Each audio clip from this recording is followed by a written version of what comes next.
ಕರ್ನಾಟಕದ ರಾಜಕೀಯ ಮತ್ತು ಶೈಕ್ಷಣಿಕ ಕ್ಷೇತ್ರದಲ್ಲಿ ಒಂದು ಅಳಿಸಲಾಗದ ಛಾಪು ಮೂಡಿಸಿರುವ ದಾವಣಗೆರೆಯ ಹಿರಿಯ ರಾಜಕಾರಣಿ ಎಂದು ಗುರುತಿಸಿಕೊಂಡಿರುವ ಶಾಮನೂರು ಶಿವಶಂಕರಪ್ಪ ಅವರ ಜೀವನದ ಬಗ್ಗೆ ಗೊತ್ತಾ? ಕೇವಲ ರಾಜಕಾರಣಿ ಅಷ್ಟೇ ಅಲ್ಲದೆ ಒಬ್ಬ ಯಶಸ್ವಿ ಉದ್ಯಮಿ ಮತ್ತು ಶೈಕ್ಷಣಿಕ ಸಂಸ್ಥೆಗಳ ಪ್ರವರ್ತಕರಾಗಿ ಇವರು ಬೆಳೆದು ಬಂದ ದಾರಿ ಹೇಗಿದೆ, ಇವರ ಹುಟ್ಟು ಮತ್ತು ವಿದ್ಯಾಭ್ಯಾಸದ ದಿನಗಳು ಹೇಗಿದ್ವು, ರಾಜಕೀಯದಲ್ಲಿ ದಶಕಗಳ ಕಾಲ ಆಕ್ಟಿವ್ ಆಗಿದ್ದ ಇವರ ಅದ್ಭುತ ರಾಜಕೀಯ ಪಯಣ ಮತ್ತು ಇವರು ಸೃಷ್ಟಿಸಿರುವ ಅಪಾರ ಆಸ್ತಿ ಸಂಪತ್ತಿನ ಹಿಂದಿನ ರಹಸ್ಯಗಳೇನು? ಶಾಮನೂರು ಶಿವಶಂಕರಪ್ಪ ಅವರ ಬಗ್ಗೆ ನಿಮಗೆ ತಿಳಿಯದ ಸಾಕಷ್ಟು ವಿಚಾರಗಳ ಬಗ್ಗೆ ಒಂದು ವಿಶೇಷ ವರದಿ ಇದೆ, ಬನ್ನಿ ನೋಡ್ತಾ ಹೋಗೋಣ. ಶಾಮನೂರು ಶಿವಶಂಕರಪ್ಪ ಅವರು 1930 ಜೂನ್ 16ರಂದು ಕರ್ನಾಟಕದ ದಾವಣಗೆರೆಯಲ್ಲಿ ಜನಿಸುತ್ತಾರೆ. ಇವರ ತಂದೆಯ ಹೆಸರು ಶಾಮನೂರು ಕಲ್ಲಪ್ಪ. ದಕ್ಷಿಣ ಭಾರತದ ರಾಜಕಾರಣದಲ್ಲಿ ಇವರ ಪಾತ್ರವು ಇವರ ದೀರ್ಘಾವಧಿಯ ಸಾರ್ವಜನಿಕ ಸೇವೆ ಮತ್ತು ಪ್ರಾದೇಶಿಕ ವರ್ಚಸ್ಸಿನಿಂದ ಗುರುತಿಸಲ್ಪಟ್ಟಿದೆ. ಇನ್ನು ಇವರ ಪತ್ನಿ ಶ್ರೀಮತಿ ಎಸ್ ಪಾರ್ವತಮ್ಮ, ಇವರಿಗೆ ಎಸ್ ಮಲ್ಲಿಕಾರ್ಜುನ್ ಸೇರಿದಂತೆ 3 ಪುತ್ರರು ಮತ್ತು 4 ಪುತ್ರಿಯರಿದ್ದಾರೆ. ರಾಜಕೀಯದಲ್ಲಿ 2ನೇ ಪೀಳಿಗೆಯೂ ಕೂಡ ಆಕ್ಟಿವ್ ಆಗಿದ್ದು, ಮಗ ಎಸ್ ಮಲ್ಲಿಕಾರ್ಜುನ್ ಅವರು ಪ್ರಸ್ತುತ ಸಚಿವರಾಗಿ ಸೇವೆಯನ್ನ ಸಲ್ಲಿಸ್ತಾ ಇದ್ದಾರೆ. ಇವರು ಹೊಂದಿರುವ ಅತ್ಯಂತ ಗಮನಾರ್ಹ ದಾಖಲೆ ಎಂದರೆ ಇವರು ಭಾರತದಲ್ಲಿ ರಾಜ್ಯ ಶಾಸಕಾಂಗ ಸಭೆಯಲ್ಲಿ ಅತ್ಯಂತ ಹಿರಿಯ ಹಾಲಿ ಸದಸ್ಯರಾಗಿದ್ದಾರೆ. ಇಷ್ಟು ಸುದೀರ್ಘ ಕಾಲ ಶಾಸಕರಾಗಿ ಅಧಿಕಾರದಲ್ಲಿರುವುದು ಇವರ ರಾಜಕೀಯ ಚತುರತೆ ಮತ್ತು ಸ್ಥಳೀಯ ಸಂಸ್ಥೆಗಳ ಮೇಲಿನ ಇವರ ಅಚಲ ಹಿಡಿತಕ್ಕೆ ಸಾಕ್ಷಿಯಾಗಿದೆ. ಶಿವಶಂಕರಪ್ಪ ಅವರು DRM ವಿಜ್ಞಾನ ಕಾಲೇಜಿನಲ್ಲಿ 1951ರಲ್ಲಿ ಶಿಕ್ಷಣವನ್ನ ಪಡಿತಾರೆ. ಚುನಾವಣಾ ಪ್ರಮಾಣ ಪತ್ರಗಳ ಪ್ರಕಾರ ಇವರ ಶೈಕ್ಷಣಿಕ ಅರ್ಹತೆಯು 12th ಪಾಸ್ ಅಂದರೆ ಈಗಿನ PUC ಪಾಸ್ ಎಂದಿದೆ. ಇಲ್ಲಿ ಗಮನಿಸಬೇಕಾದ ಅಂಶ ಅಂದ್ರೆ ಇವರ ಶೈಕ್ಷಣಿಕ ಮಟ್ಟ ಅಂದ್ರೆ 12th ಪಾಸ್ ಅಂದ್ರೆ PUC ಪಾಸ್ ಕಡಿಮೆ ಇದ್ದರೂ ಇವರು ಸ್ವತಃ ಬೃಹತ್ ಶೈಕ್ಷಣಿಕ ಸಾಮ್ರಾಜ್ಯದ ರೂವಾರಿಯಾಗಿದ್ದಾರೆ. ಇದು ಇವರ ಯಶಸ್ಸು ಕೇವಲ ಶೈಕ್ಷಣಿಕ ಸಾಧನೆಗಿಂತ ಹೆಚ್ಚಾಗಿ ಬಂಡವಾಳ ಕ್ರೋಢೀಕರಣ, ಸಾಂಸ್ಥಿಕ ನಿರ್ವಹಣೆ ಮತ್ತು ರಾಜಕೀಯ ಬೆಂಬಲದ ಮೂಲಕ ಬಂದಿದೆ ಎಂಬುದನ್ನು ಸ್ಪಷ್ಟಪಡಿಸುತ್ತೆ. ಶೈಕ್ಷಣಿಕ ಅಂದರೆ ಶಿಕ್ಷಣ ಮತ್ತು ಕೈಗಾರಿಕಾ ಕ್ಷೇತ್ರಗಳಲ್ಲಿನ ಈ ಯಶಸ್ಸು ಇವರ ಬೃಹತ್ ರಾಜಕೀಯ ಶಕ್ತಿಗೆ ಅಡಿಪಾಯವಾಗಿದೆ. ಶಿವಶಂಕರಪ್ಪ ಅವರು ಒಂದೇ ಸಮಯದಲ್ಲಿ 3 ಪ್ರಮುಖ ಪ್ರಭಾವಶಾಲಿ ವಲಯಗಳ ನಾಯಕರಾಗಿ ಕಾರ್ಯನಿರ್ವಹಿಸ್ತಾ ಇದ್ರು. ಇವರು ಭಾರತೀಯ ರಾಷ್ಟ್ರೀಯ ಕಾಂಗ್ರೆಸ್ ಪಕ್ಷದ ರಾಜಕಾರಣಿಯಾಗಿದ್ರು, ಜೊತೆಗೆ ಪ್ರಸಿದ್ಧ ಶಿಕ್ಷಣ ತಜ್ಞರೂ ಹೌದು. ಇವರು 1958ರಲ್ಲಿ ಸ್ಥಾಪನೆಯಾದ ಬಾಪೂಜಿ ವಿದ್ಯಾಸಂಸ್ಥೆಯ ಅಧ್ಯಕ್ಷರಾಗಿದ್ರು. ಇದು ಇಂಜಿನಿಯರಿಂಗ್, ವೈದ್ಯಕೀಯ ಮತ್ತು ವೃತ್ತಿಪರ ಶಿಕ್ಷಣ ಸಂಸ್ಥೆಗಳ ಸರಣಿಯನ್ನೇ ಹೊಂದಿದೆ. ಇದಷ್ಟೇ ಅಲ್ಲದೆ ಇವರು ಶಾಮನೂರು ಗ್ರೂಪ್ ಎಂಬ ಕೈಗಾರಿಕಾ ಸಮೂಹದ ಒಡೆಯರಾಗಿದ್ರು. ಮುಖ್ಯವಾಗಿ ಸಕ್ಕರೆ ಮತ್ತು ಡಿಸ್ಟಿಲರಿ ವ್ಯವಹಾರಗಳಲ್ಲಿ ತೊಡಗಿಸಿಕೊಂಡಿದ್ರು. ಇವರ ಈ ಕೈಗಾರಿಕಾ ಪಾತ್ರವು ರಾಜಕೀಯ ಕ್ಷೇತ್ರದಲ್ಲಿ ಇವರ ನಗದು ಮತ್ತು ಸಂಪನ್ಮೂಲ ಹರಿವನ್ನು ಖಚಿತಪಡಿಸುತ್ತದೆ. ಇವರು 1970ರ ಕನ್ನಡ ಸಿನಿಮಾವಾದ ಬೋರೇಗೌಡ ಬೆಂಗಳೂರಿಗೆ ಬಂದ ಸಿನಿಮಾದ ಸಹ ನಿರ್ಮಾಪಕರು ಕೂಡ ಆಗಿದ್ರು. ಶಾಮನೂರು ಶಿವಶಂಕರಪ್ಪ ಅವರ ನಾಯಕತ್ವವು ದಾವಣಗೆರೆ ಜಿಲ್ಲೆಯ ಸಾಮಾಜಿಕ ಮತ್ತು ಆರ್ಥಿಕ ರೂಪಾಂತರಕ್ಕೆ ಪ್ರಮುಖ ಕೊಡುಗೆಯನ್ನೇ ನೀಡಿದೆ.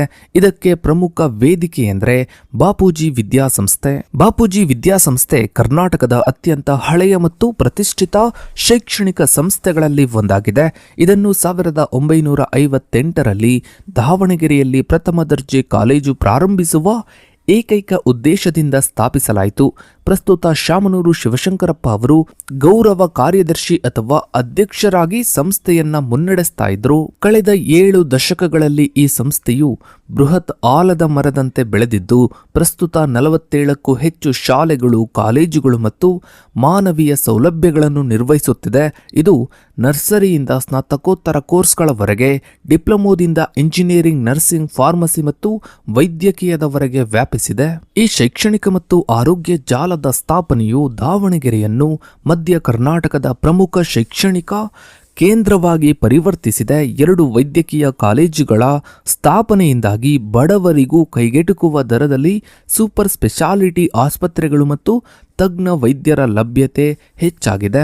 ಶಿವಶಂಕರಪ್ಪ ಕುಟುಂಬವು ರಾಜಕೀಯ ಅಧಿಕಾರಕ್ಕಿಂತಲೂ ಹೆಚ್ಚು ಶಾಶ್ವತವಾದ ಶಕ್ತಿಯನ್ನ ನಿರ್ಮಿಸಿಕೊಂಡಿದೆ. ಎಸ್ ಮಲ್ಲಿಕಾರ್ಜುನ್ ಅವರು ಪ್ರಮುಖ ವೈದ್ಯಕೀಯ ಸಂಸ್ಥೆಯ ಅಧ್ಯಕ್ಷರಾಗಿರುವುದು ಶೈಕ್ಷಣಿಕ ಮತ್ತು ಆರೋಗ್ಯ ಕ್ಷೇತ್ರದ ಮೇಲಿನ ನಿಯಂತ್ರಣವನ್ನು ಎರಡನೇ ಪೀಳಿಗೆಗೆ ಯಶಸ್ವಿಯಾಗಿ ಹಸ್ತಾಂತರಿಸಲಾಗಿದೆ ಎಂಬುದನ್ನು ತೋರಿಸುತ್ತೆ. ರಾಜಕೀಯ ಅಧಿಕಾರವು ತಾತ್ಕಾಲಿಕವಾಗಿದ್ದರೂ ಸಾಂಸ್ಥಿಕ ಮತ್ತು ಆರ್ಥಿಕ ಅಧಿಕಾರವು ದೀರ್ಘಕಾಲದವರೆಗೆ ಕುಟುಂಬದ ನಿಯಂತ್ರಣದಲ್ಲಿ ಉಳಿಯುತ್ತದೆ. ಈ ಸಾಂಸ್ಥಿಕ ಆಧಾರವು ಕುಟುಂಬಕ್ಕೆ ರಾಜಕೀಯದಲ್ಲಿ ಅಜೇಯ ಅಂಚನ್ನು ನೀಡುತ್ತದೆ, ಏಕೆಂದರೆ ಇವರು ಸಾವಿರಾರು ವಿದ್ಯಾರ್ಥಿಗಳು ಮತ್ತು ಉದ್ಯೋಗಿಗಳನ್ನು ಹೊಂದಿರುವ ಜಿಲ್ಲೆಯ ಅತಿದೊಡ್ಡ ಉದ್ಯೋಗದಾತರಲ್ಲಿ ಒಬ್ಬರಾಗಿದ್ದಾರೆ. ಇನ್ನು ಶಾಮನೂರು ಶಿವಶಂಕರಪ್ಪ ಅವರ ರಾಜಕೀಯ ಮತ್ತು ಶೈಕ್ಷಣಿಕ ಸಾಮರ್ಥ್ಯಕ್ಕೆ ಆರ್ಥಿಕ ಮೂಲಸೌಕರ್ಯವು ನಿರ್ಣಾಯಕವಾಗಿದೆ. ಶಾಮನೂರು ಗ್ರೂಪ್ ಈ ಆರ್ಥಿಕ ಶಕ್ತಿಯ ಕೇಂದ್ರ ಬಿಂದುವಾಗಿದೆ. ಶಾಮನೂರು ಗ್ರೂಪ್ನ ಮೂಲ ವ್ಯವಹಾರವು ಸಕ್ಕರೆ ಮತ್ತು ಡಿಸ್ಟಿಲರಿ ವ್ಯವಹಾರಗಳ ಮೇಲೆ ಕೇಂದ್ರೀಕೃತವಾಗಿದೆ. 1970ರಲ್ಲಿ ಜಂಟಿ ವಲಯದ ಕಂಪನಿಯಾಗಿ ಸ್ಥಾಪನೆಯಾದ ಈ ಸಂಸ್ಥೆಯನ್ನು 1995-96ರಲ್ಲಿ ಶಾಮನೂರು ಗ್ರೂಪ್ ಸ್ವಾಧೀನಪಡಿಸಿಕೊಳ್ತು. ಇದು ಕಂಪನಿಯ ಬೆಳವಣಿಗೆಯಲ್ಲಿ ಮಹತ್ವದ ತಿರುವು ನೀಡಿತು. DSCL ತನ್ನ ಕಾರ್ಯಾಚರಣೆಯನ್ನು ಸಕ್ಕರೆ ಉತ್ಪಾದನೆ, ಎಥೆನಾಲ್ ಉತ್ಪಾದನೆ ಮತ್ತು ವಿದ್ಯುತ್ ಸಹ ಉತ್ಪಾದನೆಯಾಗಿ ವೈವಿಧ್ಯಗೊಳಿಸಿದೆ. ಕಬ್ಬು ಬೆಳೆಗಾರರು, ಕಾರ್ಮಿಕರು ಮತ್ತು ಸ್ಥಳೀಯ ಸಾರಿಗೆ ಗುತ್ತಿಗೆದಾರರಿಗೆ ಉದ್ಯೋಗ ಮತ್ತು ಬೆಲೆಗಳನ್ನು ನಿಯಂತ್ರಿಸುವ ಮೂಲಕ ಈ ಸಕ್ಕರೆ ಮತ್ತು ಡಿಸ್ಟಿಲರಿ ವ್ಯವಹಾರವು ಪ್ರಾದೇಶಿಕ ಕೃಷಿ ಆರ್ಥಿಕತೆಯನ್ನು ನಿರ್ಮಿಸುತ್ತದೆ.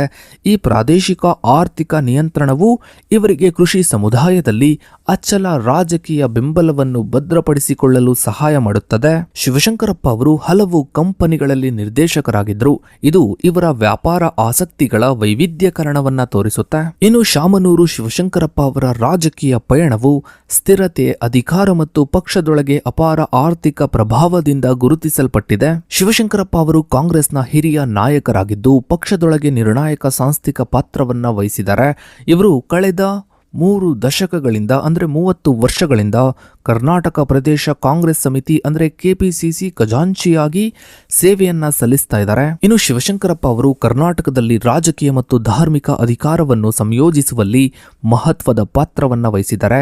ಶಿವಶಂಕರಪ್ಪ ಅವರು ಪ್ರಬಲ ಲಿಂಗಾಯತ ಸಮುದಾಯಕ್ಕೆ ಸೇರಿದ ಸಾದರ ಉಪ ಸಮುದಾಯದವರಾಗಿದ್ದು ಇವರು ಅಖಿಲ ಭಾರತ ವೀರಶೈವ ಮಹಾಸಭಾದ ಅಧ್ಯಕ್ಷರಾಗಿ ಕಾರ್ಯನಿರ್ವಹಿಸ್ತಾ ಇದ್ರು. ಇನ್ನು ಶಾಮನೂರು ಶಿವಶಂಕರಪ್ಪ ಅವರು ಕರ್ನಾಟಕದ ಅತ್ಯಂತ ಶ್ರೀಮಂತ ರಾಜಕಾರಣಿಗಳಲ್ಲಿ ಒಬ್ಬರು. ಇವರ ಆಸ್ತಿಯ ವಿವರಗಳನ್ನು ಚುನಾವಣಾ ಪ್ರಮಾಣ ಪತ್ರಗಳ ಮೂಲಕ ವಿಶ್ಲೇಷಿಸಬಹುದು. ಕಳೆದ 15 ವರ್ಷಗಳಲ್ಲಿ ಶಿವಶಂಕರಪ್ಪ ಅವರ ಆಸ್ತಿಯ ಬೆಳವಣಿಗೆ ಅಸಾಧಾರಣವಾಗಿದೆ. ಇವರ ಆಸ್ತಿಗಳು 2008ರಲ್ಲಿ ಸುಮಾರು 45 ಕೋಟಿಗಳಿಂದ 2023ರ ವೇಳೆಗೆ 312 ಕೋಟಿಗಳಿಗೆ ಏರಿಕೆಯಾಗಿದೆ. ಇನ್ನು ಹೊಣೆಗಾರಿಕೆಗಳ ನಿರ್ವಹಣೆಯು ಕುತೂಹಲಕಾರಿಯಾಗಿದೆ.